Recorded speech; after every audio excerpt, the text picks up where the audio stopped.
Nos volvemos a encontrar en el área de sociales para tratar un tema muy importante, posterior a los temas que ya hemos visto, y es detenernos sobre todo a la historia de la política, a su concepto y a su evolución, para tener claridad sobre los sistemas políticos, que ya vimos fundamentalmente los sistemas capitalistas y comunistas, pero tendremos que ver también sus aplicaciones sobre todo en los conceptos de la modernidad. Para eso tenemos que tener fundamentos y bases que quiero que hoy tratemos y que veamos desde el origen de lo que es la política, desde su historia antigua, desde cuando nace en el seno, por ejemplo, la cultura griega, la máxima exponente del desarrollo político y del desarrollo del concepto. Después veremos de forma muy general esas primeras manifestaciones políticas para luego aplicarlas en los conceptos de algunos autores que he querido recoger y que me parecen fundamentales para tener presentes en el ejercicio académico, pero también en la aplicación del concepto político dentro de nuestros ambientes, no solamente del ambiente académico. Entonces nos vamos a adentrar a tratar ese tema desde ahora. Para hablar de política, tendríamos que detenernos en la historia antigua y, como les decía en la introducción, en la cultura, principalmente la cultura griega. La palabra política nos vamos a dar cuenta que viene de un término griego polis, que significaba en la cultura griega la ciudad-estado. Y era precisamente porque estructuralmente eran ciudades amuralladas, con su propia estructura, con campos de cultivo, de pastoreo, con puertos que comunicaban con el exterior. Cada polis tenía autonomía, independencia, controlaba su territorio y no aceptaba la sumisión a ningún otro poder exterior perteneciente, por ejemplo, a otra polis. Estas estructuras de ciudades-estado, pues más o menos estaban con una población de unos 10.000 habitantes y con territorios que oscilaban más o menos entre los 1.000 y los 3.000 kilómetros cuadrados dentro de la estructura del mundo griego. Son fundamentales los aportes que ustedes encontrarán, por ejemplo, de Platón en varios de sus diálogos como opiniones a la política, claramente influenciado por su maestro Sócrates, pero Platón en sus diálogos tendrá muchas opiniones en torno a la política.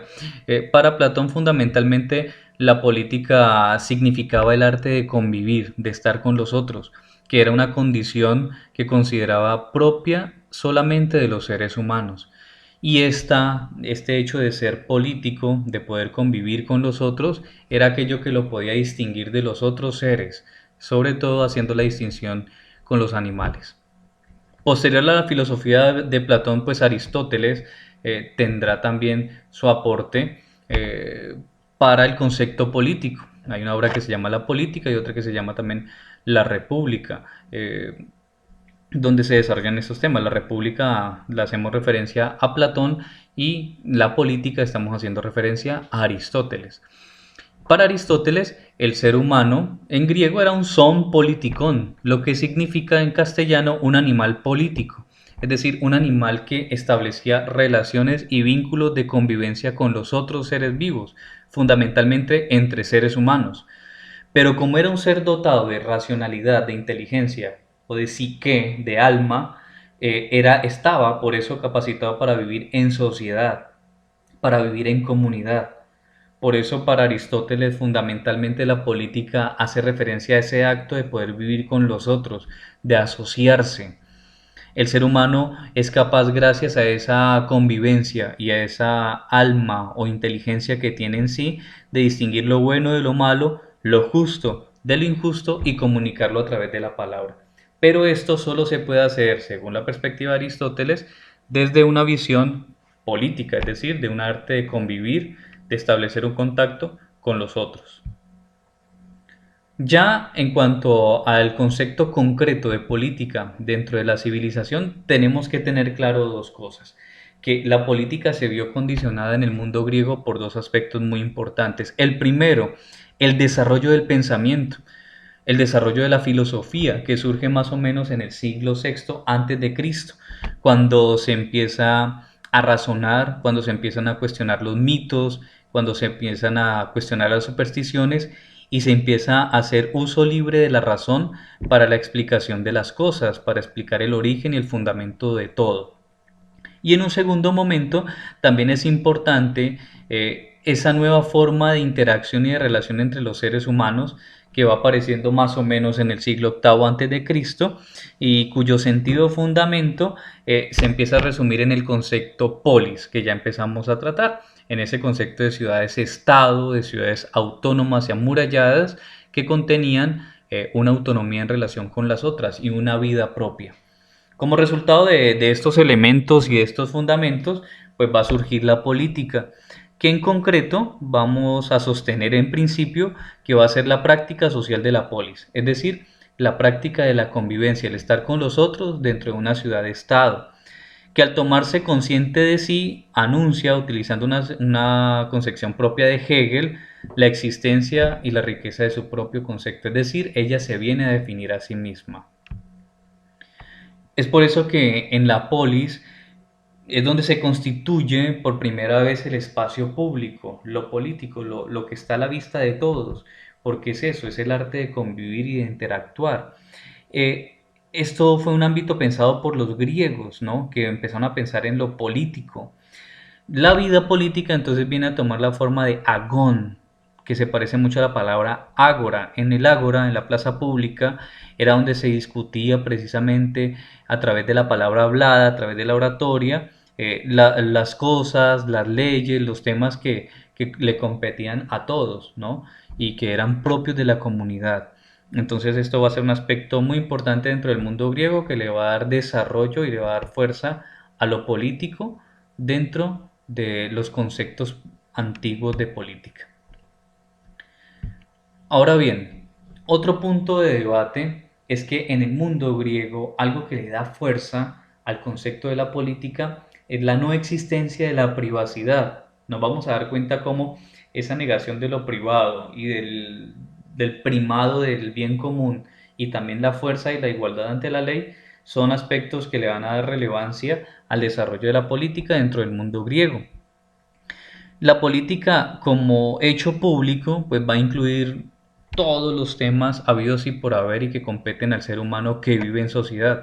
Temas como temas éticos, por ejemplo, eh, temas de educación, temas que correspondían a la vida económica, al terreno común y que abarcaba actividades prácticas y concretas que debían ser compartidas.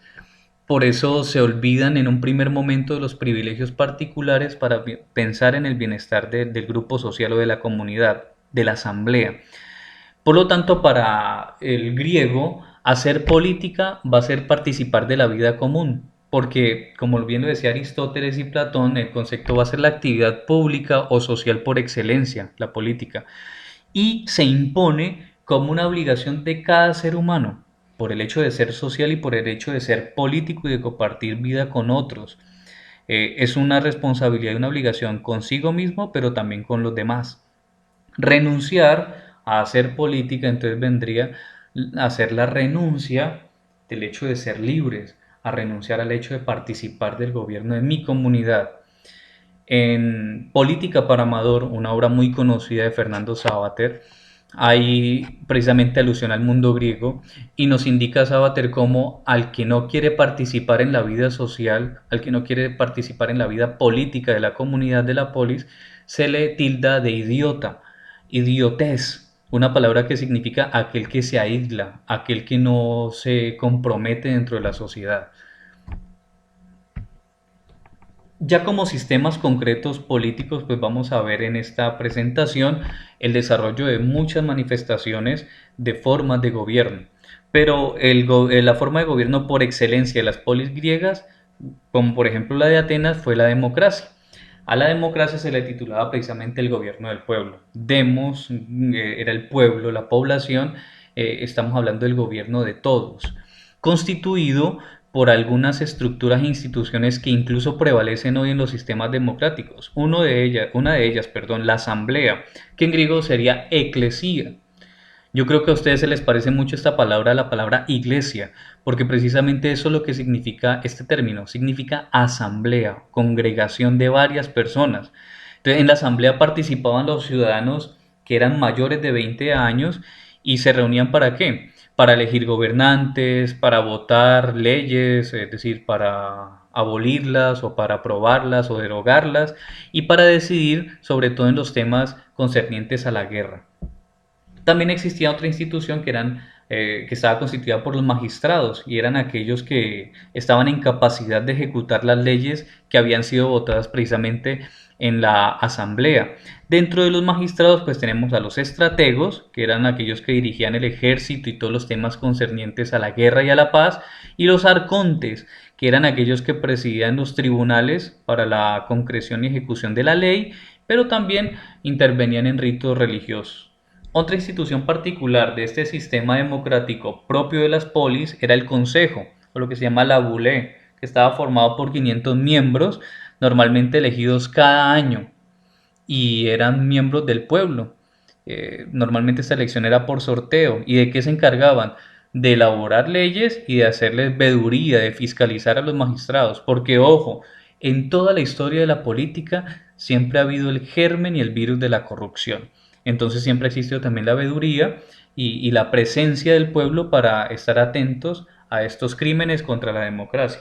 Finalmente, otra institución que, como les digo, prevalece en los sistemas políticos nuestros eran los tribunales, aquellos que estaban encargados de la ejecución y del hecho de impartir justicia, también formado por ciudadanos del pueblo. Entonces, esta democracia griega, sinteticemos sencillamente, ¿cuándo? Viene a aparecer entre el siglo VI y V antes de Cristo, en las principales polis del mundo griego, sobre todo las más conocidas, Atenas, ¿no? Cuando nos referimos a esas polis, estamos hablando de las ciudades-estado dotadas de autonomía. Funcionaban con varias estructuras como las que vimos hace un momento: la asamblea, la eclesía, la bulé, la que está constituida por los estrategas, por los tribunales de justicia, ¿no? Y sobre todo para hacer valer principios que prevalecen incluso en la modernidad: los derechos de los ciudadanos, la soberanía de los pueblos o de las ciudades-estado, las obligaciones de los miembros de las comunidades, las libertades, pero también las sanciones por el incumplimiento de las leyes. ¿Quiénes estaban excluidos de la participación política? Porque ese es uno está empezando la política como tal, los sistemas como tales, entonces tendrán también sus vacíos. No participaban, por ejemplo, de este sistema las mujeres, los esclavos, las mujeres porque se consideraban como pertenencia, ¿no?, de la familia, del grupo familiar o de su esposo, los esclavos que no tenían derecho y los extranjeros quienes no pertenecían a o que no eran ciudadanos de estas polis. Concretamente, la ciudad-estado o la polis, Aristóteles va a venir a llamar ciudad ¿a qué? A la multitud de ciudadanos, pero la multitud de ciudadanos no que están amontonados para nada, sino que tienen la capacidad de gobernarse, de bastarse a sí mismos, que tienen la característica de procurarse y de trabajar por lo necesario para todos. Él va a usar este concepto que es muy fundamental dentro de las características de la polis, es la autarquía.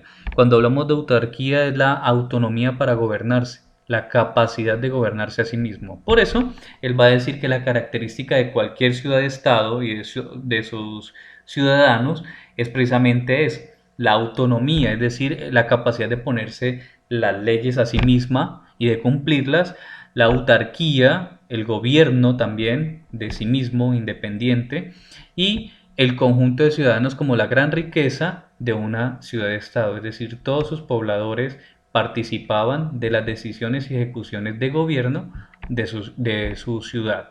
Una polis clásica viene a ser o viene a estar constituida más o menos entre el siglo VIII y siglo VI, se consolidaban y tenían una forma estructural como la siguiente: el cinecismo, que era la fusión o cohabitación de dos o más tribus dentro de una población, estaba condimentado esto por el ambiente de guerras, el continuo enfrentamiento precisamente entre las ciudades-estado, y por eso se determina normalmente todas estas polis tenían la característica de ser amuralladas, ¿no?, para estar protegidas pues, de ataques y de guerras que pudieran llegarles en cualquier momento. El comercio exterior, que normalmente estaba condicionado por los puertos que eran externos a la polis, y la colonización para expandir territorios, ¿no?, eran características propias de la polis clásica. ¿Esa colonización en qué consistía? Históricamente tendremos que ubicarnos entre el 750 y el 550 antes de Cristo, cuando los griegos fundaron y constituyeron lo que se llama la Helade, ¿no? Que eran numerosas ciudades en toda la costa que rodeaba el Mediterráneo antiguo. Y así poco a poco, como lo vemos en el mapa, fueron naciendo las diversas ciudades-estado, polis, eh, que van a dar origen a las grandes ciudades, como por ejemplo Atenas, ¿no? ¿Qué regímenes políticos se establecieron en el sistema griego? Buscaron maneras de organizarse y de distribuir y ejecutar el poder en una ciudad-estado. Esa organización se establecía mediante una constitución, documentos que son propios de la democracia moderna, de modo que nos podíamos encontrar con constituciones de diversa índole de acuerdo al sistema político que establecieran en cada polis. En la Grecia antigua, entre el siglo octavo y el siglo II antes de Cristo, las principales manifestaciones políticas, los regímenes políticos que prevalecieron fueron la aristocracia, la oligarquía, la tiranía, la democracia y la monarquía. Poco a poco vamos a ver en detalle cada uno de estos, pero sencillamente cuando hablamos de aristocracia es aquel gobierno, la palabra aristo significa el mejor o los mejores, aquel gobierno de los mejores. A veces se confundía este término con el gobierno de los mejores, aquellos que estaban mejor posicionados económicamente hablando y que tenían acceso a la educación académica. La oligarquía es el gobierno de clanes o de familias. La tiranía va a ser el gobierno absoluto de un solo personaje, pero que gobierna arbitrariamente. La democracia, ya vimos un poquito el concepto, el gobierno del pueblo, con instituciones que vinculan y hacen participar al pueblo, a la ciudad-estado, y la monarquía, el gobierno de un único ser, que se le denomina rey, pero que está rodeado de otros estamentos y eso lo hace distinguirse precisamente de la tiranía. Podríamos decir que la tiranía es la aberración de la monarquía, ¿no? Como su corrupción. Eh, Hablar de tiranía en el mundo moderno sería hablar de lo que conocemos como dictaduras. Las primeras formas políticas de la Grecia antigua, nos estamos transportando más o menos al siglo octavo antes de Cristo, se puede sintetizar en tres instituciones fundamentales. La figura de los reyes, es decir, la monarquía, que normalmente era un gobierno que se heredaba, pero eran cargos destinados con funciones muy concretas y a veces también asociados a la religión, ¿no? A la destinación de los dioses. La asamblea, que normalmente vinculaba, como vimos, asamblea en griego, eclesía, vinculaba, reunía al pueblo para la toma de decisiones en torno a las leyes. Y el consejo vendría a ser el órgano principal de poder, quien terminaba ejecutando las decisiones de gobierno. Detengámonos en cada una de esas manifestaciones o regímenes políticos de la Grecia antigua. La aristocracia. Como les decía hace un momento, la aristocracia es una clase social y también va a ser una forma de gobierno. Entonces, era como la identificación entre lo que era sociedad y política, es decir, no podemos concebir política sin sociedad, pero tampoco podemos concebir una sociedad sin política. Ambas se necesitan para vivir. La política prevé de organización a un grupo social que convive, pero también la sociedad le da fuerza a la ejecución del orden dentro de la política. La palabra aristocracia, como lo decía hace un momento, viene de esa raíz aristos, que significa los mejores. Por eso en la República Platón habla de la aristocracia como la manera de gobierno donde participan aquellos que están mejor capacitados. Sin embargo, ya concretamente en la historia nos vamos a dar cuenta cómo la aristocracia va a estar formada por propietarios de tierras, por aquellos que son poseedores de la riqueza dentro de la ciudad-estado. Esa va a ser una forma ya también de corrupción de este sistema de gobierno. También aparecen entre el siglo octavo y el siglo sexto, como les decía hace un momento, expresiones monárquicas, ¿no? La figura de los reyes dentro de la Grecia antigua. Pero estos fueron perdiendo poco a poco poder y fuerza, sobre todo en relación con la clase social de la aristocracia. En muchos momentos eran entonces golpes de estado, donde empiezan a aparecer ya figuras de legisladores o de tiranos, cuando la monarquía se corrompía. Estos desórdenes de la Grecia antigua van a llevar a la búsqueda de organizar un sistema que sea más representativo, donde participaran todos los ciudadanos, ¿no? Entonces, los únicos que van a quedar excluidos de esta forma de participación en el gobierno, como lo decíamos hace un momento, pues van a ser las mujeres, que no son sujetos de derechos igual que los esclavos, y los extranjeros que no pertenecen a la polis y por lo tanto no tienen derecho a participar políticamente de las decisiones de cada ciudad-estado. En cuanto a las manifestaciones de este estilo aristocrático de gobernar, tenemos referencias sobre todo de Atenas y de Esparta, y se constituían de una forma muy básica, con el arcontado, el areópago y la eclesía o la asamblea, ¿no? Que ya conocemos. La asamblea pues estaba compuesta de todos los ciudadanos que participaban o de la mayoría de los ciudadanos que podían participar. El areópago estaba constituido por el consejo y el órgano de algunos poderosos que discutían las decisiones, y el arcontado es una institución con varios elementos de gobierno. Sencillamente eso, ya la aristocracia va teniendo una evolución sobre todo entre el siglo octavo y el sexto antes de Cristo. Se fue reformando en la historia, ¿no? Ante el crecimiento de las distintas ciudades-estado, como por ejemplo la de Atenas, y al desarrollo también de movimientos de descontento por parte de aquellos que habían sido excluidos del sistema político, de la forma de gobierno. Entre las reformas de la aristocracia, pues tenemos que considerar las dos de contenidas en los tratados de Temóstenes. En Dracón, por ejemplo, entre el 620 a.C., fue quien puso por escrito las leyes y definió el homicidio y estableció el tribunal de las éfetas, ¿no? Ya como un delito, el homicidio, y estableció algunas leyes concretas. Y Solón, en el 580 a.C., desarrolló también varias reformas. Viene a poner fin a lo que se llamaba el ectemorado, que era una institución muy similar a la esclavitud por endeudamiento o como consecuencia de la esclavitud de las deudas, y empezó a introducir la moneda como forma de intercambio comercial en la polis ateniense. Las reformas políticas de Solón, la oligarquía.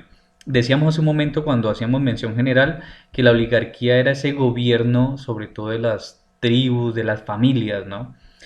Entonces empezó a dividir a la ciudad-estado Solón en tribus, en cuatro clases, y esto dependía de la capacidad económica, ¿no? Entonces normalmente medidas por los tributos, los impuestos, por las posesiones de trigo, entre muchas otras. Entonces se repartía el poder político de la siguiente manera. Se le llamaba los pentaconciodénimos, los hipeis o caballeros, a quienes estaban en el arcontado y el areópago, seguidos de los eugitas o yunteros, que eran los éfetas, y los tetes, que pertenecían a la asamblea o la eclesía, que normalmente eran aquellos que no tenían la misma cantidad de posesiones o de poder económico adquisitivo de las primeras clases. A esta reforma se le va a considerar de carácter oligárquico porque si bien amplió el número de los que mandaban, pues en la práctica no era así, porque los que gobernaban eran las familias, digamos, más poderosas o más ricas de las ciudades. Por eso es una reforma que también roza un poquito con la corrupción. Las tiranías, como les decía, la tiranía viene a ser la corrupción de ese gobierno de un único gobernante, que se llama monarquía. La forma arbitraria de gobernar por uno solo va a ser la tiranía. Para Aristóteles, por eso, la tiranía va a ser una monarquía que ejerce un poder despótico sobre la sociedad política, es decir, que va a ser como la forma viciada o corrupta de la monarquía. A pesar de que hay una imagen negativa, en algún momento fue un régimen dominante en el mundo griego y en el Asia Menor. Esto llevó a que se desarrollara tiranos que respondieron a las necesidades de las clases populares, pero para acceder al poder. Y ya habiendo obtenido este poder y la riqueza, pues abusaban también de estas ciudades. Las tiranías se identificaron mucho con el desarrollo de obras públicas y de embellecimiento de ciudades para que sus gobernantes tuvieran la aprobación del pueblo, de la clase popular. Las democracias. La democracia fue un régimen político sustentado en el gobierno del pueblo. El pueblo, el demos, se le llamaba al distrito, ¿no? Que era el que organizaba la ciudadanía. Las democracias más documentadas pues van a ser las de Atenas, las de Argos, las de Tebas, las de Eubea. Fueron estas polis y en las que practicaron el régimen democrático, eh, principalmente las de Atenas y Argos. Pero veremos que será ya después el sistema que va a predominar en el mundo griego antiguo. Los principios de la democracia ateniense fundamentalmente son cuatro y nos sustentamos en lo que habla Aristóteles de la democracia. La primera, la designación de las magistraturas por sorteo o elección, ¿no? Segundo, los salarios para asistir a los funcionarios del Estado. Esto con la finalidad de que fueran asalariados, se tomara como un trabajo para que no descuidaran su responsabilidad ante el Estado por servir a otro trabajo. Algo muy similar a lo que sucede hoy. Está también la isegoría o igualdad de palabra, es decir, lo que hoy podríamos llamar como el derecho a la libre expresión y lo que hablamos en un principio, algo que es fundamental dentro de la democracia y sobre todo en su historia antigua en Grecia es la isonomía. La isonomía se refiere a la igualdad ante la ley, solamente excluyendo los casos o las excepciones que ya conocemos, las mujeres, los esclavos y los extranjeros. La evolución de la democracia ateniense. Todo sistema político, toda estructura social, pues va teniendo un proceso evolutivo. En un principio, pues la democracia fue fundada por Clístenes en el 509 a.C. a partir de la constitución de una nueva organización social, distinta de las que venían reinando, de las tiranías, de las oligarquías, de las aristocracias. Entonces, se vienen a crear 10 nuevas tribus y de cada tribu se elegía o se sorteaban algunos funcionarios que iban a participar del gobierno del estado. Después venían las tritias. Cada tribu estaba integrada por tres tritias, una por la ciudad, una por el puerto y una por el campo, de manera que se asegurara la participación de todo lo que constituía el pueblo. Y estaba esta otra institución, el demo, donde cada tritia agrupaba a uno o más demos, a más poblaciones, ¿no? ¿Qué reformas políticas entonces fueron puestas en prácticas a partir de esta estructura que acabamos de ver por parte de Clístenes? El demos venía a ser entonces el distrito en el que habitaba un número cualquiera de ciudadanos y estos eran registrados y actualizados por un demarca. Entonces viene a surgir lo que conocimos hace un momento como la bulé o el consejo de los 500 ciudadanos, que eran sorteados por cada tribu y constituían todo esta institución que se viene a llamar bulé. Este era un órgano legislativo. ¿Por qué? Porque preparaba las leyes que después iban a ser sometidas a discusión dentro de la asamblea o la eclesía. Reformas democráticas posteriores a Clístenes. Estamos hablando ya del siglo V antes de Cristo, cuando la democracia empieza a tener, digamos, su concreción y su aplicación más global dentro del mundo griego. Estamos hablando entonces que con Ifialtes la bule viene a adquirir mayores poderes. Viene a surgir también la institución de los nomipilaques, que eran los guardianes de las leyes. Y ya Pericles, entre el 461 y el 429 a.C., va a pasar a financiar con salario los cargos del Estado. Recordemos que era una propuesta que se fue aplicando poco a poco. ¿Para qué? Para que aquellos que pertenecían al gobierno no descuidaran su responsabilidad con la sociedad por hacerse cargo de otros trabajos. Entonces era un cargo con un salario de por medio. Durante el gobierno de Pericles, pues Atenas va a tener su gran esplendor, su gran desarrollo por la aplicación de su estructura imperialista en el orden económico dentro de la polis griega. A ese imperialismo propio de Pericles se le va a llamar la talasocracia, porque se basaba sobre todo en el dominio comercial y en el orden de la guerra, en el dominio de los mares. Si concluimos en la antigüedad para estos helenos áticos, la política que viene a ser, viene a ser un poco la reproducción de las concepciones de Platón y de Aristóteles, pero fundamentalmente Aristóteles. Digamos y recordemos lo que decíamos al principio. Para Aristóteles, el único animal político es el hombre. Y la política en sí, o la ciencia política, va a ser la ciencia de la sociedad, que no se ocupa solamente del gobierno, de las leyes o de la ciudadanía, de las instituciones políticas, sino también y sobre todo de lo que compete al hombre, de la actividad humana en general, como la procreación, como la familia, como la educación, como la ética, la virtud, el ejercicio de la justicia, el bien común y este como bien supremo de la democracia y de la sociedad. Por lo tanto, la política va a permear todos los aspectos de la vida del ser humano. Por eso, el ser humano, repliquemos lo que dice Aristóteles, es político por naturaleza. Ya si nos detenemos en cuanto a la definición de la política, vamos a encontrarnos con varias definiciones. Detengámonos en un primer momento en la definición etimológica, es decir, en el origen de la palabra, y después pensamos desde la perspectiva de algunos autores cómo el concepto ha tenido variaciones y evoluciones dentro de la historia. Etimológicamente hablando, la política, como lo decíamos al inicio de esta clase, viene del término griego polis, que significaba ciudad o ciudad-estado. Por lo tanto, la política va a ser todo aquello que tenga relación o referencia a la vida de la ciudad, a cualquier actividad que se refiera al gobierno de una ciudad-estado.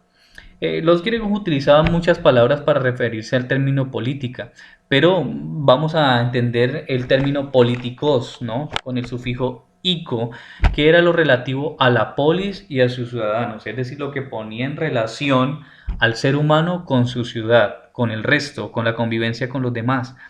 Por eso este término va a ser sinónimo del acto de vivir en sociedad.